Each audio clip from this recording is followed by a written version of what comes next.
Watch Dr. Drew's new show at 9 on HLN. Weeknights on HLN. Dr. Jacobson, you heard that soundbite from the family about mom's brush with death due to this premature pregnancy and then the child's issues, obviously. If you were taking care of this mom, how would you counsel her? Well, first of all, Michelle faces numerous risks with this pregnancy. Number one, she's 45 years old. In itself, that is a risk factor of having a chromosomally abnormal baby, such as Down syndrome. Number two, Michelle delivered her last baby at 25 weeks due to severe preeclampsia. She had to be delivered this early. So I'm going to stop you, Dr. Jacobson. I have to turn you, and I got to tell my viewers what preeclampsia is. It is a complication of pregnancy. It's potentially fatal. High blood pressure, fluid retention, electrolyte abnormalities, and once I think Dr. Jacobson, where you're going here, once somebody has it, they're likely to have it again. Absolutely right, Drew.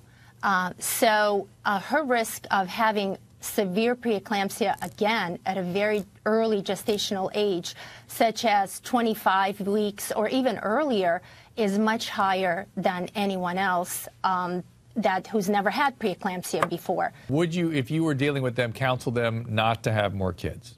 Would you counsel them? Listen, I got to tell you something. When we had triplets, they counseled us to reduce to twins. So people do get explicit counsel. They don't make the decision for you, but they go, hey, the outcomes in triplets are, here's the data, that's better for twins. Wouldn't you counsel this family to really not do this?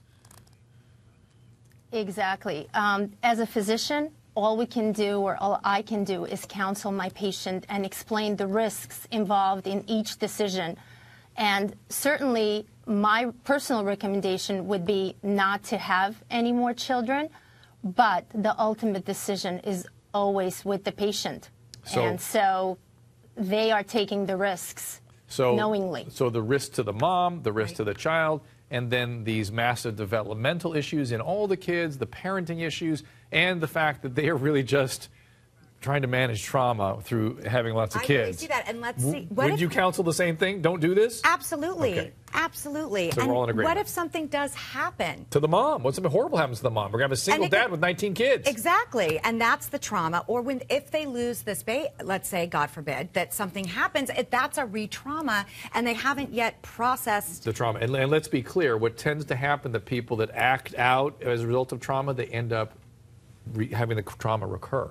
So it looks like they've set it up, and that, according to what Dr. Jacob is saying, there's a high likelihood of real trouble in this pregnancy, so we're all going to have to stand by. Thank you.